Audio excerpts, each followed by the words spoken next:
Hey friends, welcome to the Raising Boys and Girls podcast. I'm Sissy Goff. And I'm David Thomas. And I'm Melissa Trevathan. And we're so glad you've joined us for this conversation. Let's dive in.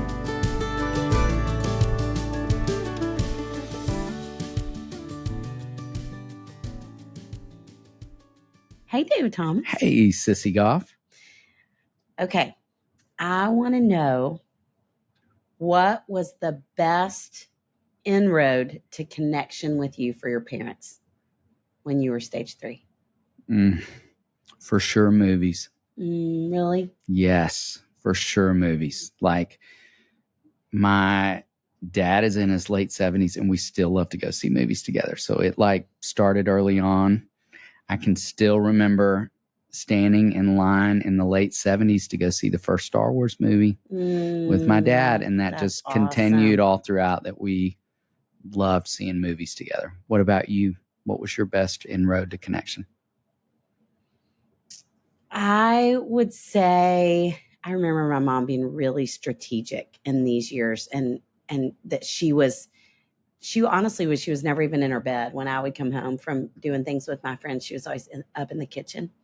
And that's probably the one time I really remember wanting to talk to her. And I think I was so, jazzed from being with my buddies that there was an overflow of conversation. I also know that my mom, just a little thing to tuck away, we're getting to some practical in the beginning. One of my mom's tactics was she would use is it called the fade on a stereo? Yes. On a car stereo. She would turn the volume on the stereo in the car up really loud in the back seat and have it quieter in the front. So she did this with Kathleen. She told me about it. I don't know that she did it with me, but so Kathleen and her friends would have to talk loud over the music so she could hear them better. You're a brilliant mom. That's smart. That is awesome strategy. Those are the sneaky things she used to do. With my dad, I took a father-daughter trip. That's one of my favorite memories with my dad. And speaking of inroads, I think anytime my parents would value my friends and invite my friends to things. And so Tammy and I took a ski trip with our dads. And it was one of my favorite times I ever experienced with him. It was so fun and rich. Yeah. Thanks, Dad. I love that. Okay. Stage 3, what they need, because they are, at least the girls, it's hard to tell. Boys, it might be a little easier. So we're going to decode it for you. We're going to actually give you some really helpful, practical things from kids themselves. So hang on till the end of the session. I think it's not a counseling session. End of the episode. Though it may feel like it in some moments. Yes. Well, are we going to start out with stage 3, boys? Yeah, will you start with the fellas? I would love to. So this is the individual, roughly 9 to 12. And we talked last week about how he is searching and evolving and growing. And I would say in response to that, he needs a lot of information and involvement. I'm going to kind of put those two words together. We'll say information/involvement. And then I'll talk about something else he needs, because what's happening in this world that we live in right now is, for any of us, when we're curious about anything, what do? Google. We Google it. Absolutely. And so boys in this stage, as we talked about last time, are going to be searching for masculinity and identity. They're curious about their body, their changing bodies of the opposite sex. And the temptation is to just Google questions, Google things they wonder about. And all of us know, if you go to Google with questions about your body, we're not going to get good, solid, helpful information. And so I want to challenge parents listening to really lean into leading those conversations. That Sissy talked about this with girls in stage 2, that we want to establish ourselves as the source, not Google, but us as the source. And we don't want to wait on an event to happen and then talk about it. We want to talk about the events in advance. And so research once told us that most boys had their first exposure to internet pornography somewhere between 11 and 14.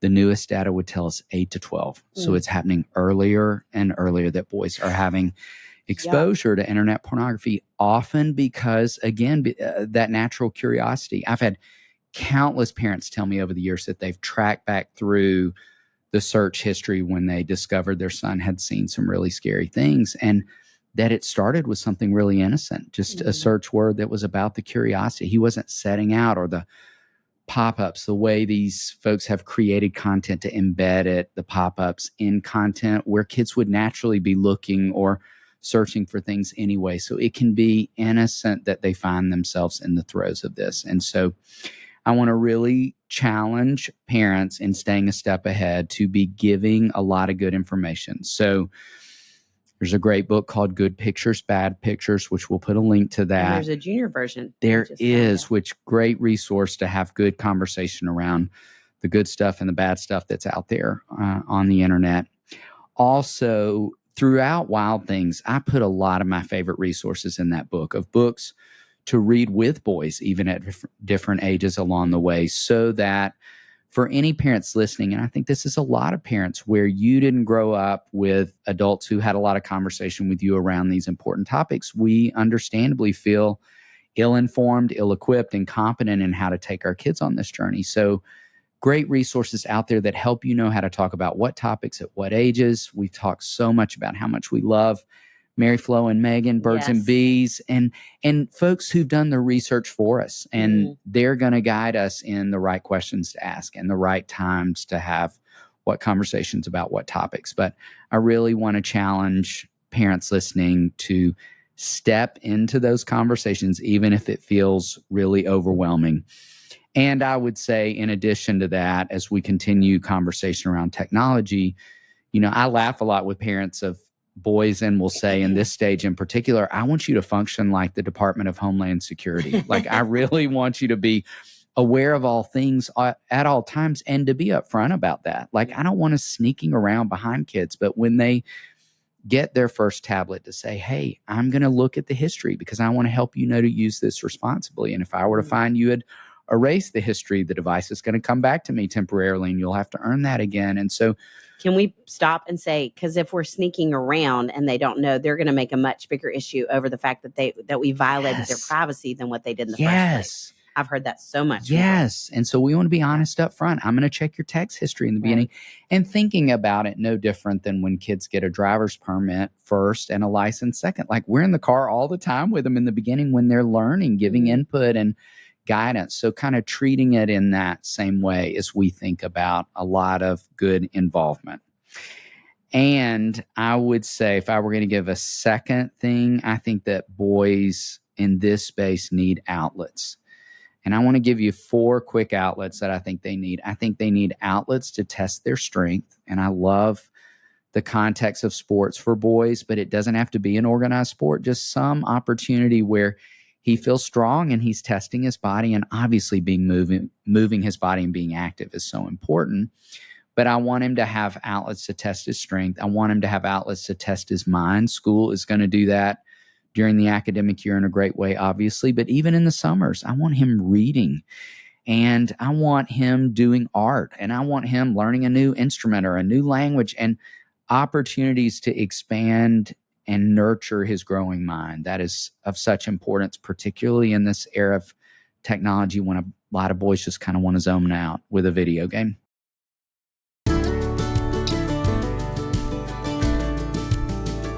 Sissy, it's 2024, and I'm wondering if you set any New Year's resolutions. I did set some goals for 2024. Me too. I'm trying to read more books. That's on my list too. And I'm going to hydrate more. Oh, I need to do that one too. And take my vitamins every morning. You know who can help with that goal? One of our loyal sponsors, Hiya. I love Hiya and have them at my house for Henry. They can work for big kids as well. I take them all the time. Typical children's vitamins are basically candy in disguise, filled with 2 teaspoons of sugar, unhealthy chemicals, and other gummy junk growing kids should never eat. That's why Hiya was created, the pediatrician-approved super-powered chewable vitamin. Hiya fills in the most common gaps in modern children's diets to provide the full body nourishment our kids need with a yummy taste they love. Formulated with the help of nutritional experts, Hiya is pressed with a blend of 12 organic fruits and veggies, then supercharged with 15 essential vitamins and minerals, including vitamin D, B12, C, zinc, folate, and many others to help support immunity, energy, brain function, mood, concentration, teeth, bones, and more. I need all that. Haya is designed for kids of all ages, as David has proven, and sent straight to your door, so there's one less thing to worry about. I love that they ship straight to your door. Parents have one less thing to worry about. We've worked out a special deal with Haya for their best-selling children's vitamin. Receive 50% off your first order. To claim this deal, you must go to hayahealth.com/RBG. This deal is not available on their regular website. Go to HIYAHEALTH.com/RBG and get your kids the full body nourishment they need to grow into healthy adults.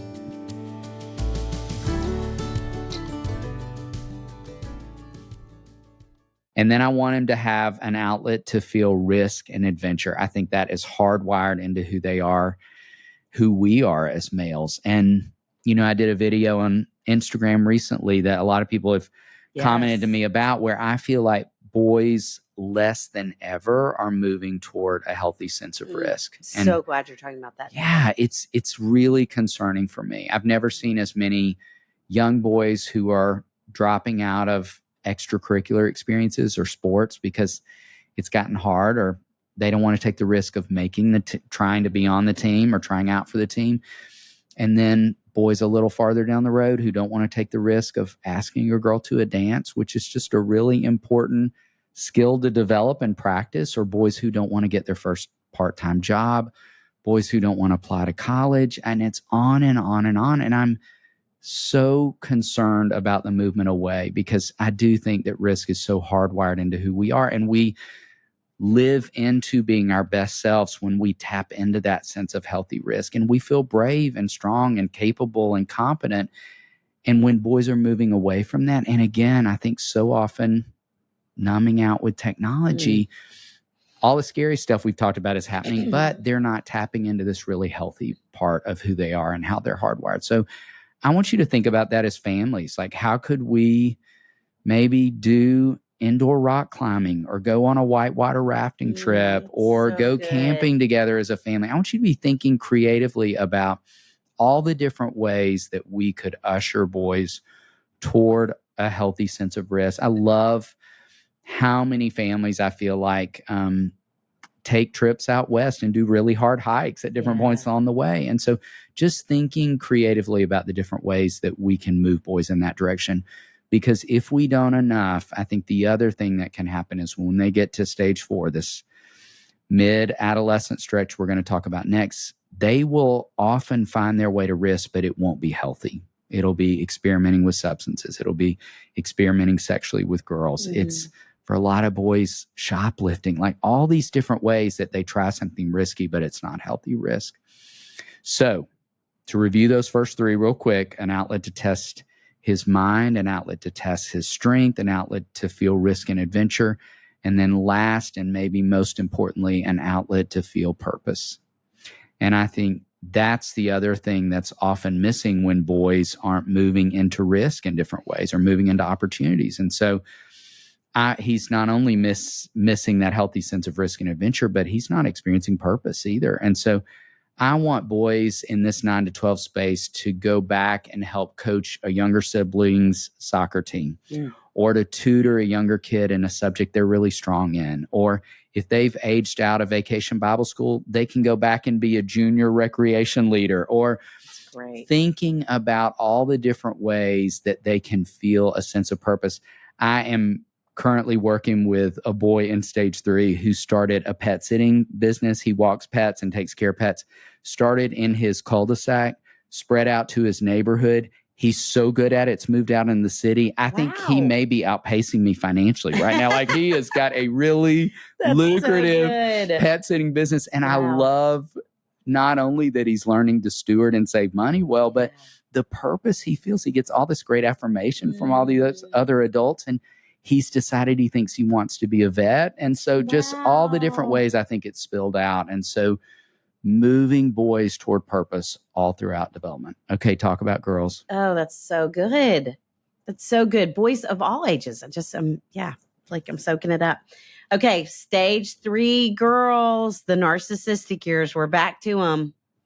Dun, dun, dun. Thank you. Yes. And what they need. And I have not told you about this experience I had really recently, where had a dad come in, and his daughter had been in counseling somewhere else. And this happens. We have families who come in and have heard about Daystar, and they didn't have a great experience somewhere else. And he sat down and said, I have a 13-year-old daughter, and we have a really hard time getting along. And he said, I took her to another counselor, and the counselor, she really liked her counselor, and the counselor really listened to her a lot.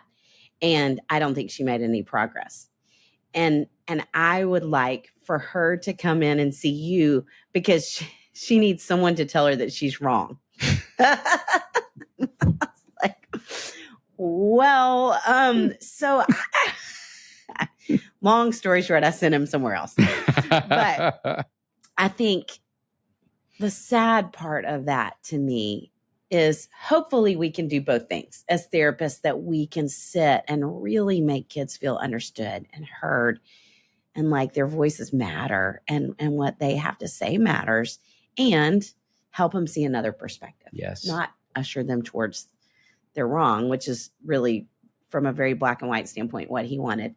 But I think that is a place that it's easy to get stuck with girls in this window, because they're going to be wrong a lot.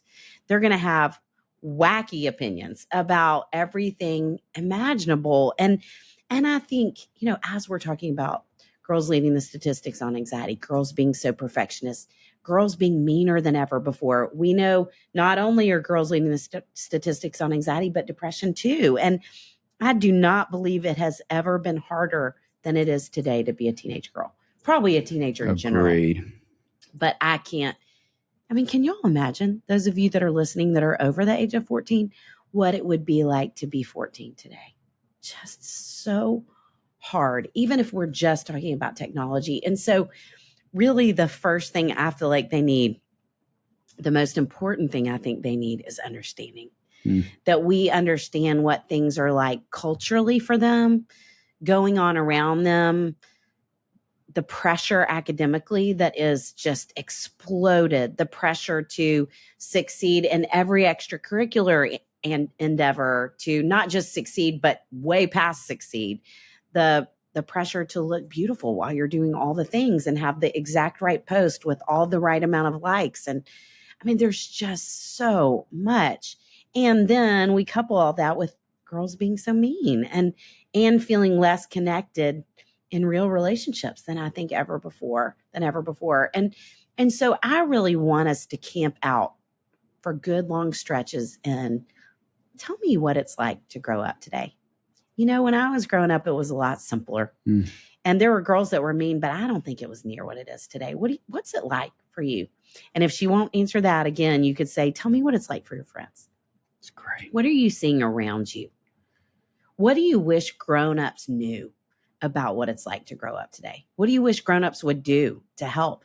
Then it's not even about you and her, but it's just bigger than that. And so I think that sense of understanding around her, what's going on around her, but also what's going on inside of her, because she is going to be all over the place. Like we talked about in our last episode on who they are. Go back to that and listen if you haven't heard it already, because it's so important to understand emotionally that she is going to be up and down in this way and that. And just from what's happening with her hormones, just that even is going to wreak havoc on who she is. And so one of my favorite conversations I ever had with a mom, she said, my daughter's all over the place right now. And I never know what I'm going to get when she comes downstairs, when I pick her up from school. I don't know which version of herself she's going to be. And she says a lot of wacky things. And I have started a category in my head of teenage moments. And I just am going to let her have these teenage moments that her emotions are really big. Her words are really big. She feels like nothing's ever going her way. Nothing's ever going to work out. She's whatever it is like that I just say, I'm going to let her have a teenage moment. I don't need to correct it. I don't need to criticize her. I can just let her be there and sit with her in it. Go for a walk with her and just listen and bite my tongue, if that's what I need to do. Kelly Corrigan, who is on the podcast this season, that talks about Tell Me More. It's just such a beautiful statement with girls in this season. And so to think about what it means to be understanding, and I was talking to a mom about it yesterday, that that when you think you've been understanding, I want you to look at a clock and be understanding for 10 more minutes. That we just sit there and stay there, because I think we can't do it enough.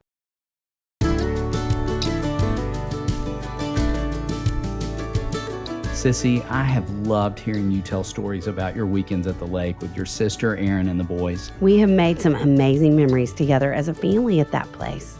You know, I gave the boys a Twister game for the lake house for Christmas. I saw that you did.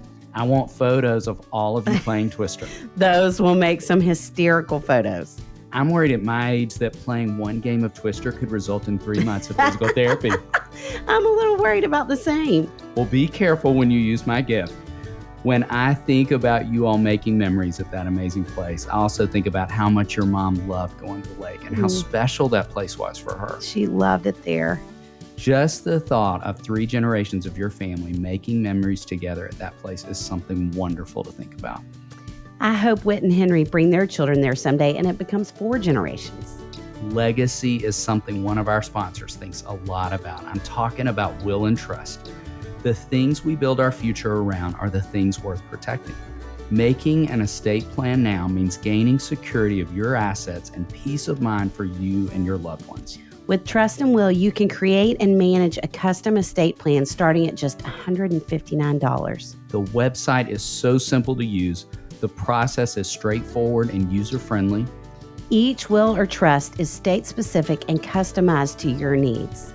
Ensure your family and loved ones avoid lengthy, expensive legal proceedings or the state deciding what happens to your assets. Trust and Will has made estate planning accessible and affordable. Their simple step-by-step process guides you from start to finish with ease. Live customer support is available through phone, chat, and email. Get the peace of mind you deserve by creating your estate plan with Trust and Will, used by hundreds of thousands of families and counting. Secure your assets and protect your loved ones with Trust and Will. Get 10% off plus free shipping of your estate plan documents by visiting trustandwill.com/RBG. That's 10% off and free shipping at trustandwill.com/RBG.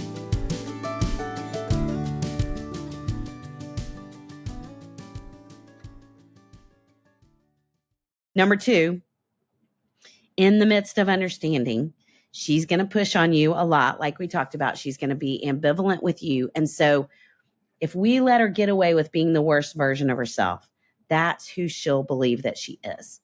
And so when she pushes against you in her ambivalence, I want you to be strong enough to take it.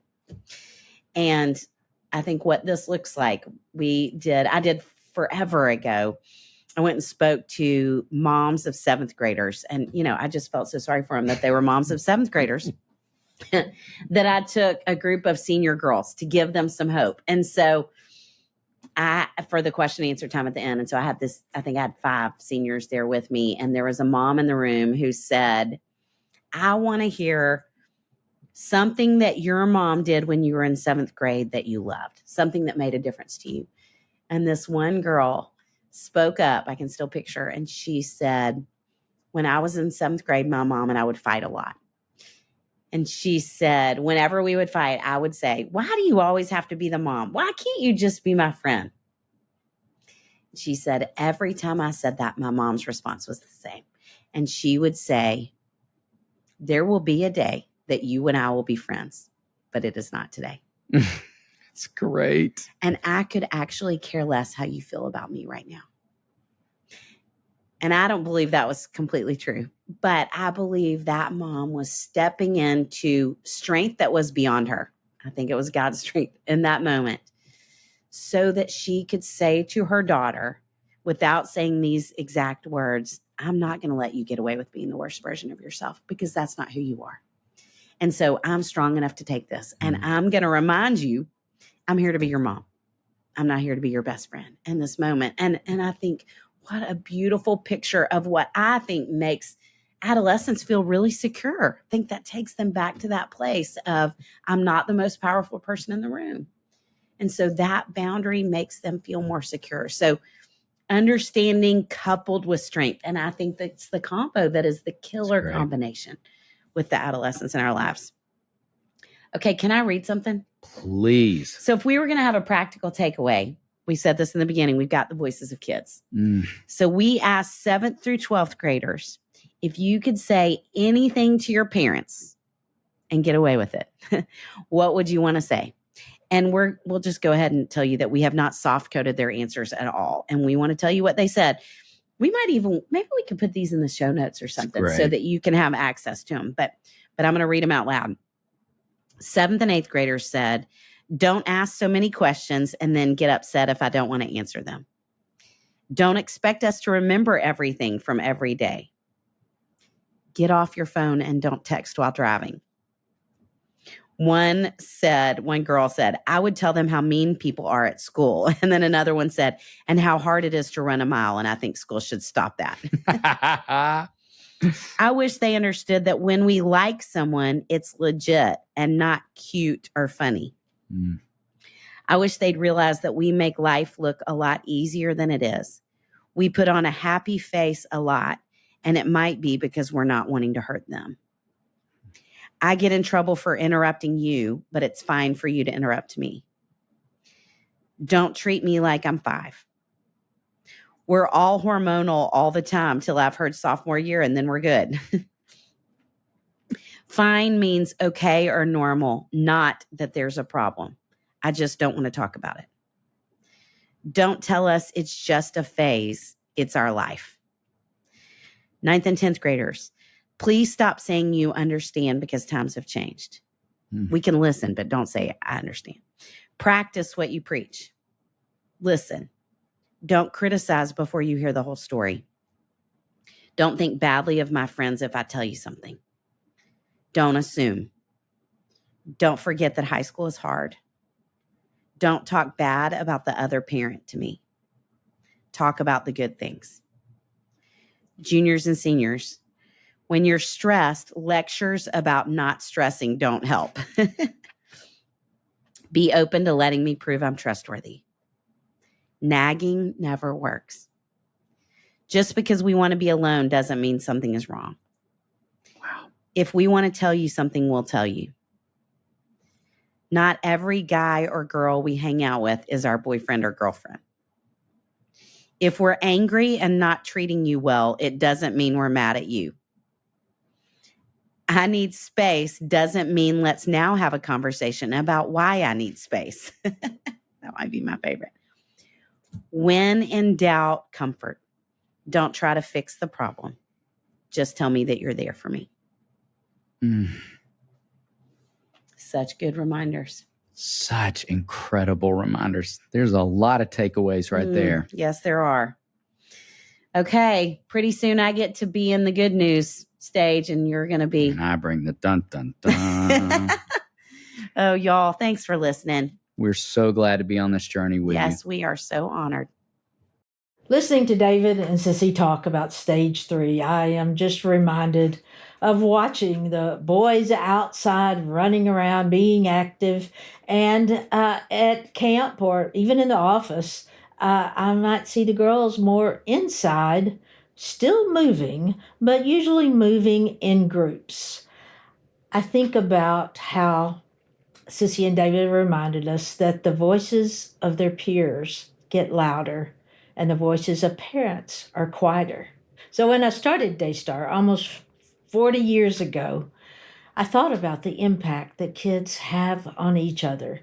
And again, as David and Sissy said, the voices of the peers, of their friends, of people around them are louder, and the voices of their parents become quieter, even though the volume of the parents may get louder. So when I started Daystar, I thought, how can I use the fact that they're listening to their peers? And I wanted to have a place where kids could have a voice as they begin to realize the impact that they have on each other. And that's what we're able to do here at Daystar and at Hopetown, is that the kids speak into each other's lives. They begin to see how important their words are. I would not ever start a camp, especially with stage 3 kids, without talking about the power of words. Proverbs 18:21, that words have power of life and death. Words can do damage. Words can do great good. Or words can encourage, or words can discourage. But to talk to the kids at the very beginning of each camp about how they make a difference in each other's lives, that it's not just a negative, that words can discourage or words can encourage, that sometimes we want to just dwell on you can do harm to each other. But watching them have such a sense of mission, of purpose, when they realize they can make a difference. I'll talk about Proverbs 12:25, where it says, anxiety weighs down the heart, and a kind word cheers it up. Down we can go so often, up we can come, just because of kindness. So again, I started thinking about Caleb, and I remembered a story that illustrated so much to me and to the kids at camp and to a lot of people since then, of what it means to be loyal, what it means to speak words that have impact, and how we can make a difference. And again, that is my hope for kids in stage 3. It's the awareness of how their words can make a difference in someone's life. So, Molasses. Molasses was my very first Old English sheepdog. She weighed about 80 pounds, and oh, she was so loyal and responsive, especially to me and to my words. We would go on a walk, and because Molasses had really bad hip dysplasia, she was really born with it. And when we go on these walks, it was hard for her. Her hip would hurt so bad. And I noticed with my words, I could be so discouraging if I didn't say anything, just flat, just nothing. But when I said, come on, Molasses, let's go, her speed would pick up in spite of the pain. If I was discouraging and said, come on, Molasses, come, many times she'd just stop and look at me, and sometimes kind of turn her head like, who are you? You think that's going to work? But it was the sound of my voice that would cause her, my voice of encouragement would cause her literally to pick up speed. One day at camp, it was dinner time, the end of dinner time, and one of the campers came and said, Molasses at the top of the hill and she won't come down. And I said, well, just go call her, she'll come. And about 20 minutes later, they said, no, she will not move. And so I went to the bottom of the drive, and it's kind of a hill up to where she was sitting. And I looked up there, and there she was, and she's big enough that we could make some eye contact there. And I said, come on, Molasses. And she kind of moved. And then I said it again, remembering the impact of my voice. I said it in a very encouraging way. Come on, Molasses. I love you. Come on, let's go. And she started down that hill very slowly. And when she got down to the bottom, I could tell she was hurting, that her hip was hurting. But we managed to get inside, and she was still in a lot of pain. And later on, when it came time to go up the stairs to my room, she just sat there at the bottom of the stairs. The kids, having a sense that something was not right, gathered around, and they too started with their voices of encouragement. It's okay, Molasses. It's okay. Some of them would go up, but all their voices joined in as, let's go. It's okay. It's okay, Molasses. And at the sound of their voices, she began to take one step at a time, until she got to the very top of the steps to go into my room. The next morning, I took her to the vet and found out that she had broken her hip. The pain that she endured during that time. And yet the desire in her heart to go, to move on. I'll never forget seeing her walk down that hill, wanting so much. And at the sound of my voice, offering words of cheer, offering words of, you can do it, I love you, come on, molasses, come on. And the sound of all those kids, just a picture, just a reminder of how our words impact and have such power on each other, and how we all desire to be a part of a group.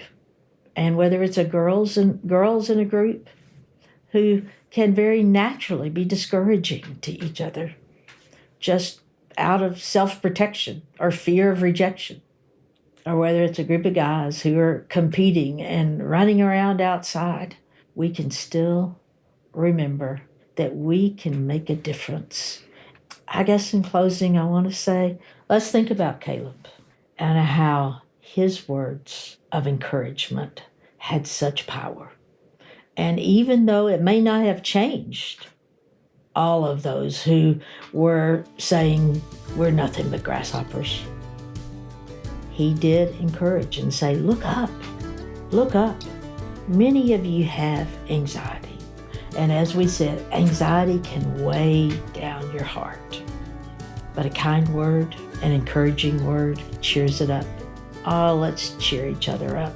Let's remember how Molasses responded when she was having pain. And think about how many kids, how many people around us have experienced some pain and a fear of rejection, and how a kind, simple, kind word can cheer the hearts up. Thank you.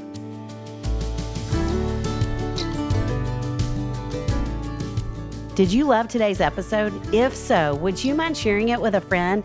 Send a quick text or email with the link to the show. Join us next time for another episode where we'll bring you help and hope on your journey of raising boys and girls.